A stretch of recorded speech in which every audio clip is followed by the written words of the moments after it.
Hi, everybody. Thank you so much for sending this to my attention. The continuing horror show of James Watson's end-of-life scenario is occurring. This is from The Guardian. And you got to understand how it is that you're programmed to have a particular response to the data. So it's right here in the title. DNA scientist James Watson stripped of honors over views on race.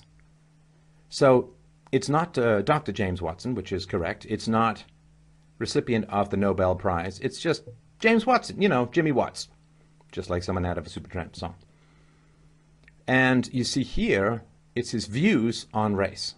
Now, one of the preeminent biologists of the last 100 years, responsible for one of the greatest advancements in our understanding of human beings, and because he helped discover the structure of DNA, along with Crick, he might know a little bit more about genetics than Erin Durkin.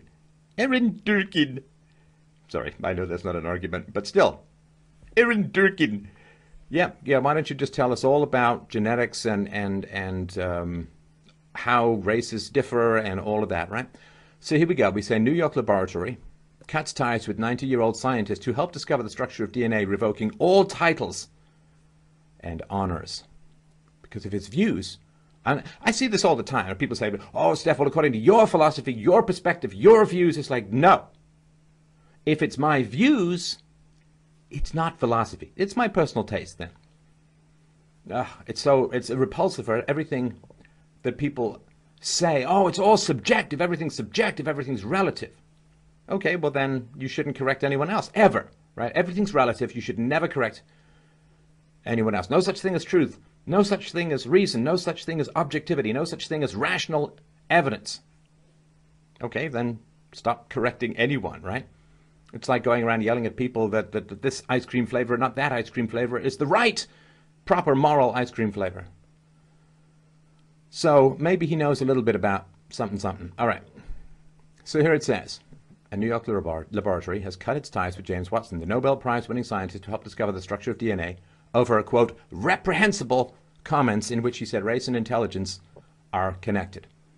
Now, Erin Durkin, I wonder if she's going to look into any data. Say, gosh, well, he says race and intelligence are connected. I wonder what they teach in Intro to Psych. I don't know if they teach it anymore, but they certainly did 20 years ago.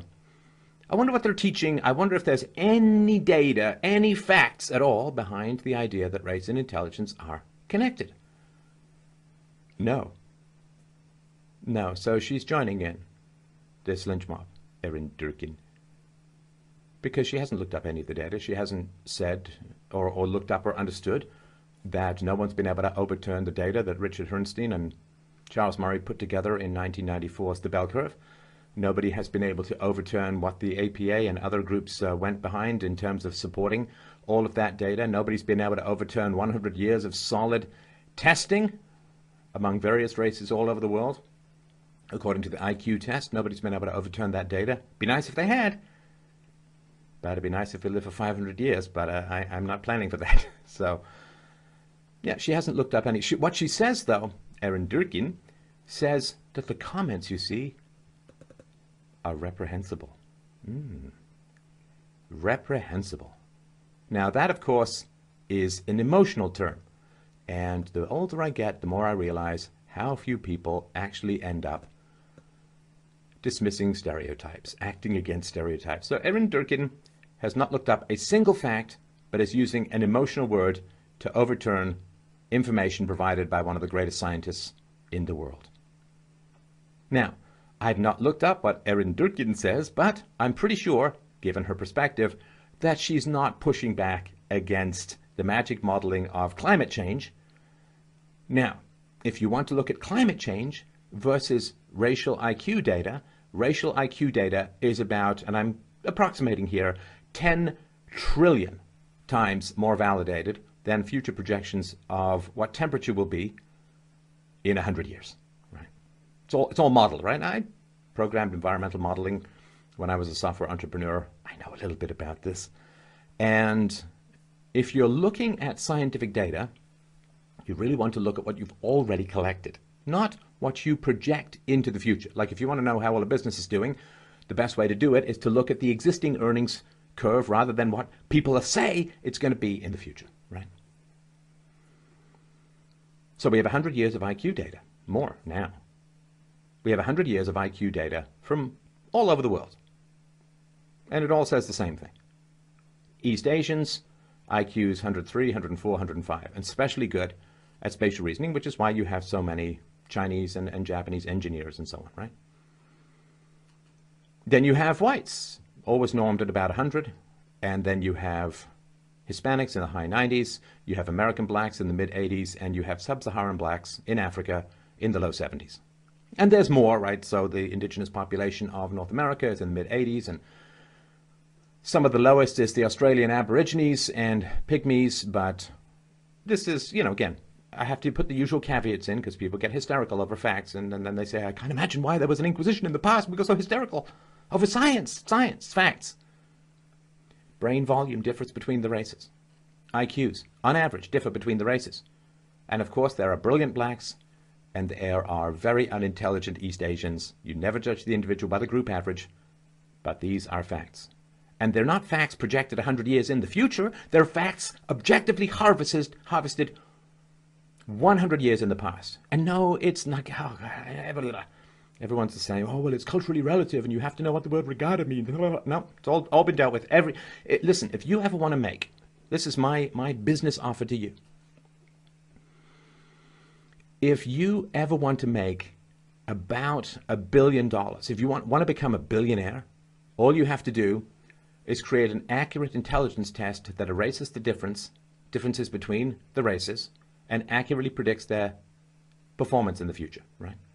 That's all you have to do. People have, for about 100 years, been trying to come up with an intelligence test that erases racial differences. They can't do it. It's been tried just using symbols. It's been tried with blacks taking exams under black teachers, so in case they have performance anxiety. It's been tried, let's give maybe people just to have more intelligence, they work slower, they've had as much time as humanly possible. They've tried it with language, with symbols, with pattern recognition. They've tried dumbing it down as much as possible. It doesn't matter. You can't get rid of this difference on group averages. You can't. It's a fact. It's a fact. Now, the role of genetics, well, it should be the number one thing that scientists are studying at the moment, right? Because the West is bringing in people from sub-Saharan Africa and other places with low average IQs. And there's this magic soil idea that, well, you just ship someone from Somalia to Dublin and boom, they just become exactly like the Irish. It's not the, I mean, come on. Imagine if you moved to Somalia. If you were some white person, you moved to Somalia, how long would it take for you to be perfectly integrated into the culture? It's not that hard, right? So this should, like, the biologists are getting huge amounts of money from the population at gunpoint, from the state. So serve the people. Find out this information. Drill into the genetics. Now, about 500 genes have already been discovered related to intelligence, and another 500 or so are in the offing. So, yep, people are doing it. And the Chinese are doing it because they have, to a large degree, a mono-ethnic culture, and so they can study this stuff without people like Aaron Durkin using words like reprehensible, inappropriate. It's the new heretic, right? Blasphemer, reprehensible. It's emotion. It's just emotion.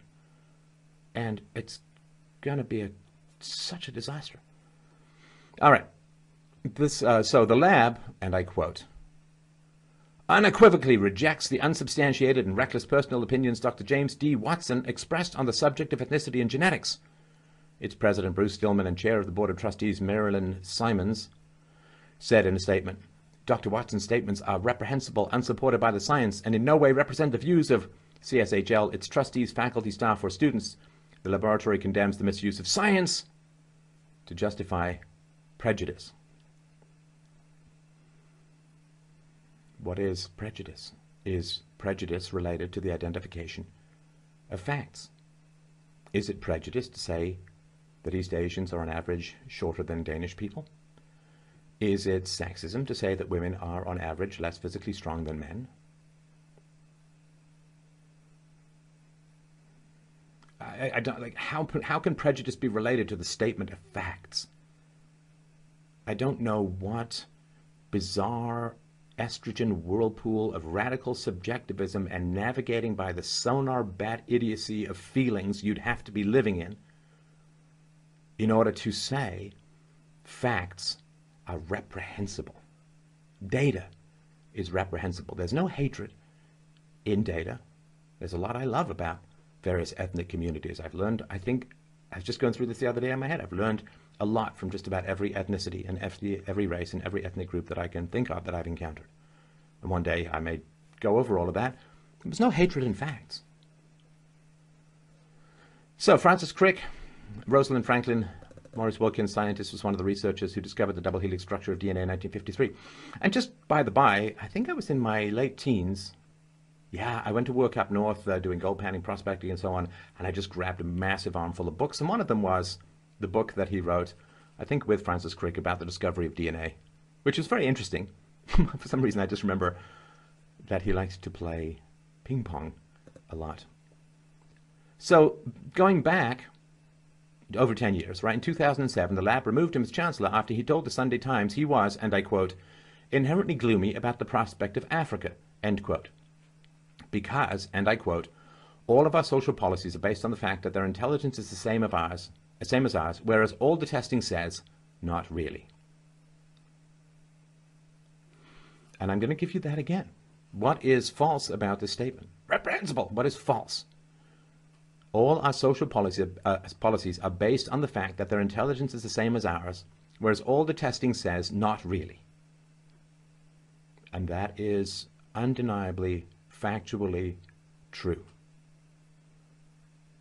And I don't know what is reprehensible about that. And of course, you don't give any data, you give startling information with no context so that people recoil because they've been programmed that any sniff of racism is the same as Satan emerging from your nipple structure in order to take over the brains of the world, right? So he says, he also said that while he wished all the races were equal, people who have to deal with black employees find this not true. Now, here's the thing, right? So when it comes to like the bell curve, at the highest end of the bell curve is where you really will see ethnic differences, right? So, I mean, if you want to look at language skills, Ashkenazi Jews, very high up there and so on, spatial reasoning, you've got a lot of East Asians and so on. But at the very highest ends of the bell curve, that's where you're really going to see differences between ethnicities and between sexes, right? So there are almost no women at the very highest points of the IQ curve, almost none. So Watson, who is he going to be dealing with? He's not the night manager at Burger King, like, to be honest, right? He's not. He's not working at a car wash, making sure people show up on time and hose down the cars correctly. He's working at the highest levels of scientific inquiry. And according to the bell curve, there's just not going to be a lot of black employees up at that level. And of course, we have affirmative action, which is pushing people up through the ranks who may not otherwise be there. And he's telling you this is a reality, right? So he said, Watson apologized at the time, but in a recent documentary, he said his views have not changed, right? So his views, no facts, no data. His views have not changed. Not at all, he said in the PBS documentary American Masters, Decoding Watson, the New York Times reported. So then the question is, how do you present the ideas of someone who has not changed his mind? Do you say, well, here's the data that was presented to him, which had him end up with this perspective, right? So here's the IQ testing, here's all of the differences in brain volume and so on. And so if the data hasn't changed, like, he's a scientist, right? Which means that he has to follow the data if he's going to be a good scientist, and he is, of course, an excellent scientist. So if the data has not changed, why would he change his perspective? See, this is the frustration of bullies who didn't win, right? So he did apologize, which was a shame. Now, listen, it's fair if you present startling information in a way that can be very easily misconstrued, then yes, you can say, I should have phrased it better, or I should have done a better job of bringing the data to bear on this conversation. And I have I've got experts. I'll link the interview series below. I've talked to 18 world-renowned experts on human intelligence. Not, of course, that they would agree with everything I say, but I've got a lot of, and I've read their books and their articles, and I've got a whole playlist below, and I've introduced the data over time, and I get it's sensitive and so on. But why would he change his mind? This is frustration. It's like, well, we got him dismissed. We got him to sell his Nobel Prize. He got humiliated, and then he apologized, and then there's this real frustration. It's like, well, it didn't work. Now he's back saying the same thing, right? He's an unreformed racist, right? So he says, I would like for them to have changed, that there be new knowledge that says that your nurture is much more important than nature, but I haven't seen any knowledge, and there's a difference on the average between blacks and whites on IQ tests. I would say the difference is it's genetic. Now that is, and it's funny too, because you have to watch everything you say in this area, because if you say something like it's genetic, then you're making a truth claim that has not been backed up by scientists yet. If you're saying that the differences in intelligence between races is 100% genetic, and I hate to correct this guy, I assume, but it's complicated, right? So anyone who says it's 100% genetic is talking out of their armpit, because that is not proven, and I don't think there's anyone who believes anything is 100%. I mean, height is not 100% genetic, because you give problems with food and nutrition and so on, right? So environment always counts. The information that I was given by Dr. Richard Hare, which surprised me, because before I'd heard that the latest data was that IQ was about 80% genetic by middle age or later middle age. But no, the new data has shown up, and with twin studies and so on, they've managed to narrow it down to the reality that IQ is about 80% genetic by your late teens. 80% genetic by your late teens. Now, the good news is that gives us something to work with. And recognizing that we don't have a magic wand with which to wave over a population and magically change their IQ, what do? Well, I talk about peaceful parenting. I talk about breastfeeding. I try to give people easily digestible and actionable philosophy to bring to bear in their lives. Right? I mean, this is so important. Once you recognize the limitations of most people when it comes to a ceiling on intelligence, right? If you think that someone, like, let's give me an example. Say you run a factory, right? And you need a bunch of really, really heavy boxes lifted to the top of a bunch of pallets on a regular basis, right? And let's say for some reason you hire a bunch of women, right? Now women, 40% lower upper body strength and so on. And if you ask the women to do this big, heavy labor work, they're going to hurt themselves, they're going to drop stuff, people are going to get injured, it's going to be terrible. I mean, really terrible. Like, people can, they could get spinal injuries, they could get just horrible, like, their intestines could burst out of their stomach linings, they'd just be terrible, right? And drop things on other people. And so if you say, okay, well, I'm working with women here who've got to lift a lot of heavy stuff. So what should I do? What should I do? Oh, I know. I will get a forklift. And I will give that forklift to the women so that they can lift the stuff on the pallets, train them how to use the forklift. They'll be perfectly fine at that. Right? So when there is a limitation, and listen, some women could go in there tossing it around and all that kind of stuff, but on average, right? So when you recognize an inherent limitation, and that's genetic, right? I mean, female strength and male strength is genetic. Again, there's stuff you can work with, but on average, it's right, genetic. So then what you say is, okay, I got a genetic limit on the population. And just even in terms of, if you get a bunch of weak men to start doing that, they'll bulk up pretty quickly, but women won't as much, right? So what you do is you say, I have a ceiling on what these women can achieve, so what I'm going to do is I'm going to give them machinery that is going to allow them to do the work. And that's what philosophy is, you understand? Philosophy, like, there are smart people who are going to figure out life as a whole in general. But then there are people who, if you give them good, moral, rational, empirical, philosophical principles, then they're going to do just as good a job as the smart people. And maybe better, maybe better. So you understand, understanding this stuff is one of the central reasons why I do what I do. I read the bell curve when it came out.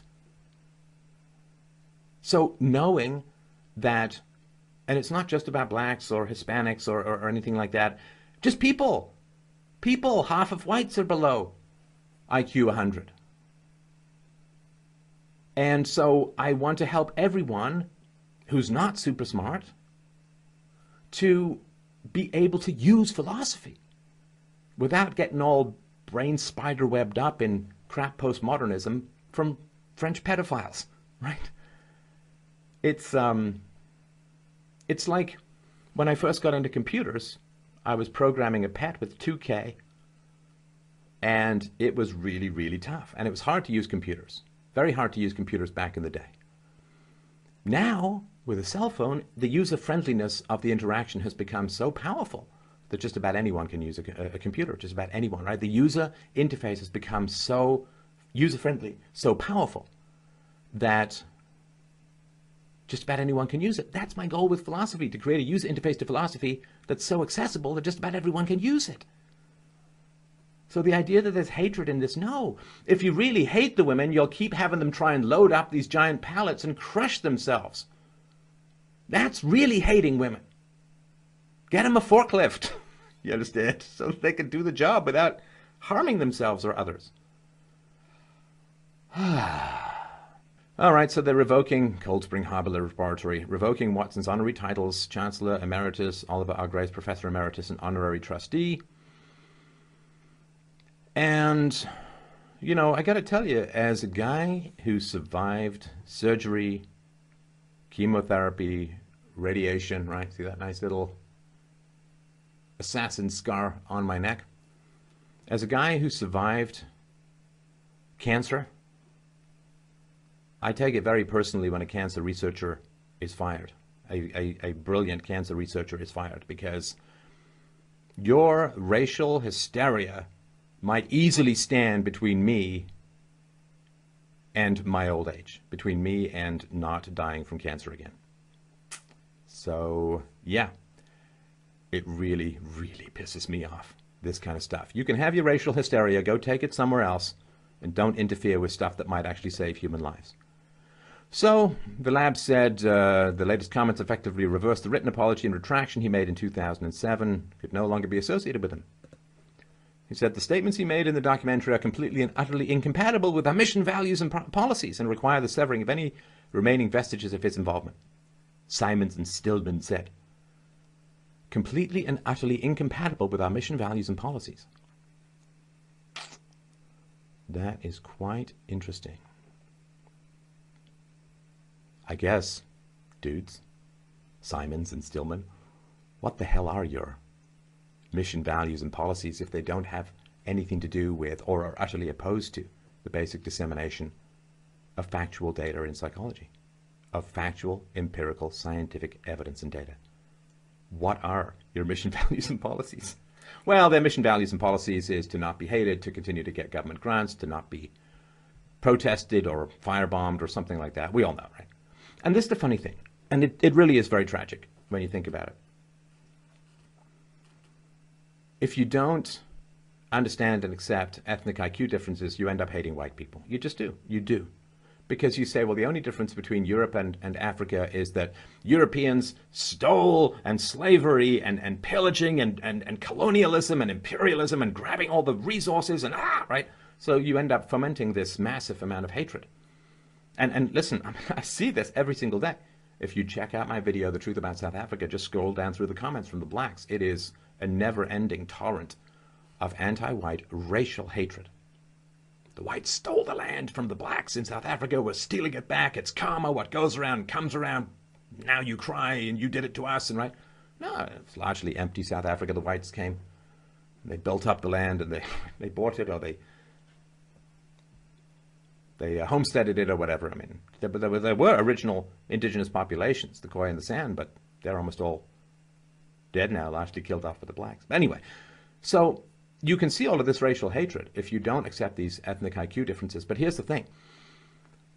Even the way that this plays out in public fully accords with all of this. So if you look at the differences just between blacks and whites in terms of how people perceive it, it's really, really important to understand. Whites will accept slanderous lies in most people's minds more easily than blacks will accept the truth about IQ differences.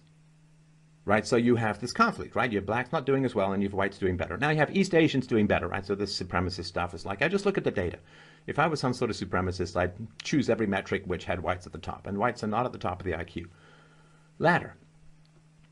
But you have two groups, right? So why is it that we make up racist nonsense like white privilege rather than tell the truth about ethnic IQ differences? Why? Because, everybody knows this why, because we're scared of violence, right? Because at least, I mean, if you look in America, you look all over the world, blacks commit a lot of violent crimes, right? A couple of percentage points of young black males in America commit close to 50% of the homicides in America. So even in the way that we say, well, we'd rather talk about white privilege than black IQ, we are fully accepting this data. Because whites won't riot. Whites riot. Now, I don't actually believe the blacks will either, but we just have to start telling the truth. I have a respect enough for all groups to tell them the truth. So this is very sad. It's very tragic. But of course, it's not the first time that a scientist with data has fallen prey to mob hysteria. Hopefully, it will be one of the last times. But I guess that's up to all of us now, isn't it?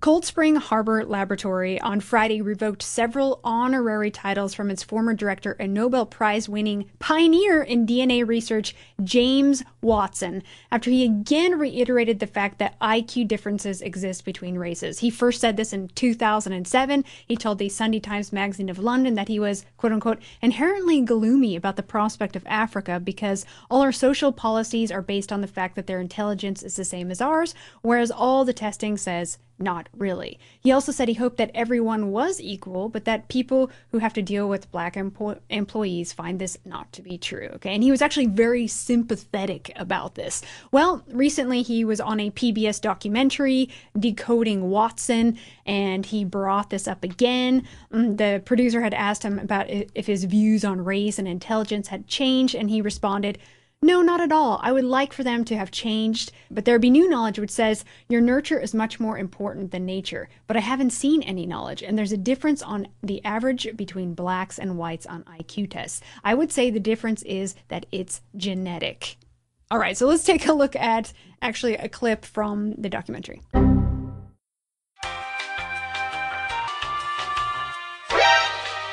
Okay, so we couldn't get the actual clip of him saying what he said about racial differences, but of course, just uproar in mainstream media. They're calling him a racist white supremacist. He's saying that blacks are inferior to white people, and it's just this huge storm. This guy has a long list of scientific accomplishments, and now he's just being stabbed in the back by cultural Marxists, quack scientists who have really hijacked the field of genetics, and they're just going to wipe him out of the history books. But it would be fine if he said that whites were inferior. I mean, people say that all the time, right? But, you know, cultural Marxist science says that, you know, Watson's statements are reprehensible, unsupported by science. This is just ridiculous. But really, the truth is self-evident. And prior to him, a lot of people in his generation, they all knew these things, right? Yeah. In 2007, Dr. Watson said, "I turned against the left wing because they don't like genetics, because genetics implies that sometimes in life we fail because we have bad genes. Yep. They want all failure in life to be due to the evil system." Yeah, this is the goodbye to old school scientists. He's 90 now. He's going to die soon. No respect. Remember the Nobel Prize? He was stripped of that too. Yeah. He's poor. He's destitute. He had to sell his prizes to get money. All kinds of things happened to him just for daring to propose that there are differences. He never said he didn't say they are inferior. No. He said that they are not Genetically as different. genetically different, and they're not as intelligent as us. That doesn't mean they're inferior. They have a different set of properties to work with, basically, Exactly. right? And at the end of the day, it's as we've been hammering it the last few shows, like, is it true or is it not? And they say, of course, that it's not true. But now they're in this predicament because he's one of the greatest scientists there is. He discovered the DNA, the helix. He's behind it all, right? Mm-hmm. And so it was one woman in the documentary said, well, what happened to the old person that I knew? Science. Well, he learned things as he truth. developed. Exactly. And so he stumbled over this and he realizes there are differences. And it's better to work with that realization, with the truth, as opposed to claiming that we're all the same, and then try to basically find errors in other parts of the world or the government or the systems that we work with and stuff like that, right? So again, they're destroying this man. And racist is the worst thing you can be. How dare you say that? Oh, I know. And nowadays with, Boasian science that's taken over the field of genetics, science is only correct science if it always comes out anti-white. That's just basically where it's at. There was a comment someone pointed me to over 10 years ago. He said in Esquire, in an interview, should you be allowed to make an anti-Semitic remark? Yes, because some anti-Semitism is justified, just like some anti-Irish feeling is justified. If you can't be criticized, that's very dangerous. Yep. You have to be able to criticize different groups. We get criticized all the time. Mm-hmm. As white people, Europeans, all the time. And we criticize our own all the time. How is it that there's certain people that are just off limits? I mean, it's about behavior. What are they doing? And this is what they don't like, right? That's why they just lie about it. They don't address it. They don't talk about it. In the same way that they just lie about the genetic reality of the differences of races, right? Just don't touch on it. Just say that it's scientifically been disproven, which it hasn't, and there's nothing to it. And anyone who claims so is a liar, and they're dangerous and a racist. And we know that there's a connection between general populations of their IQ and technological advancements in their countries. I mean, look at Asia, look at Europe, look at Africa. I mean, all those numbers correspond. Yeah. It makes sense, of course.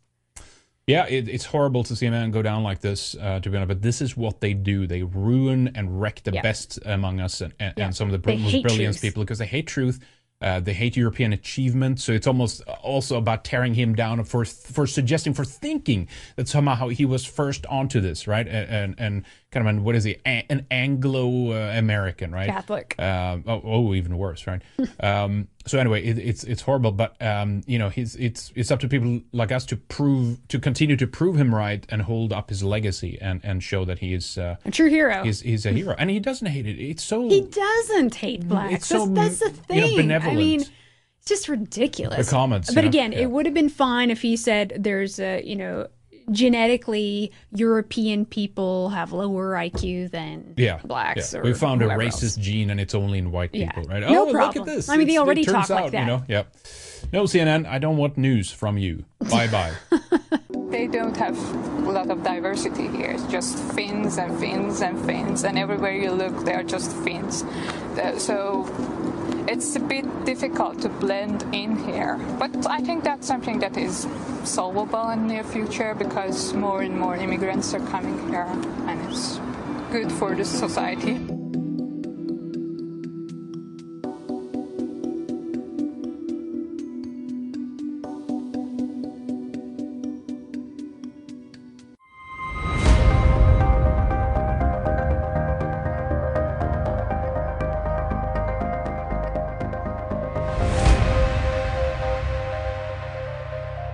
Picture this. According to the numbers, illegal immigration is far more deadly to Americans than AR-15s, which is ironic considering which of these Democrats love to rant against and which one they so desperately want to protect.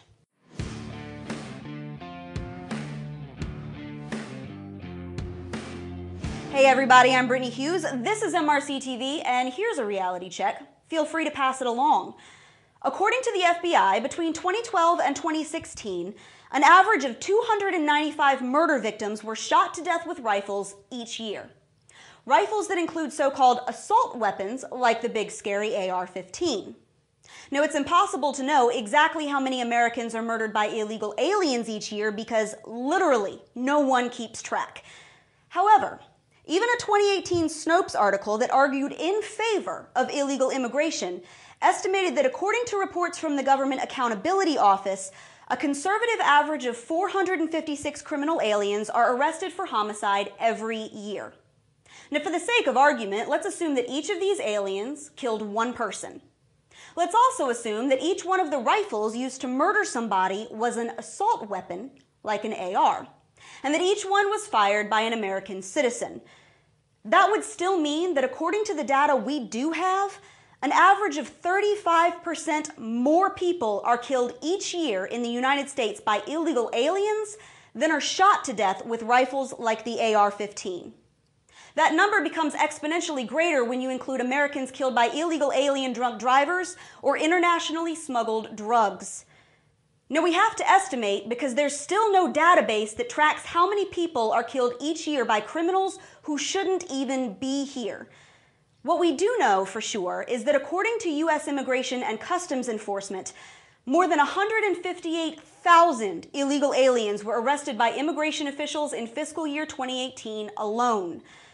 Together, they tallied over 500,000 individual criminal charges and convictions, including 2,028 charges for homicide.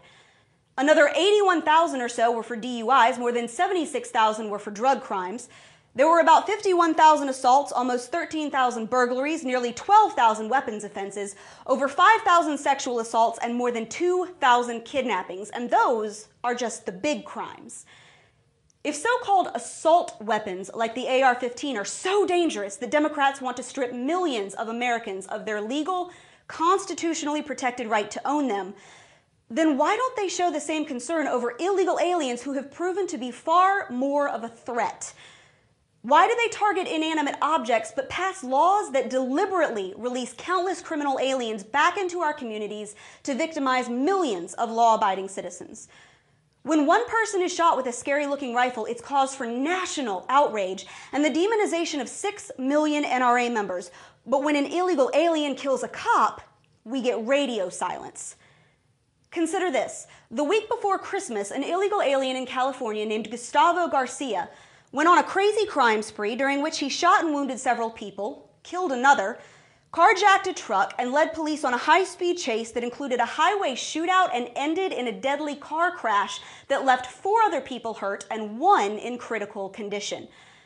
All after being freed from jail thanks to the state's sanctuary policies. At the same time, California has some of the strictest gun control laws on the books and is upping restrictions on rifles like the AR-15 because it's been deemed too dangerous to be owned by law-abiding legal citizens. But it's pretty clear that the things that the left targets in the name of public safety have nothing to do with what actually harms Americans, and everything to do with politics. And it's not hard to see why rifles get a bad rap while Democrats argue for open borders and let dangerous criminal aliens walk free. After all, AR-15s will never be able to vote. And that's your Reality Check, America. Make sure you subscribe to our YouTube page, like us on Facebook and Twitter, and stay sane out there.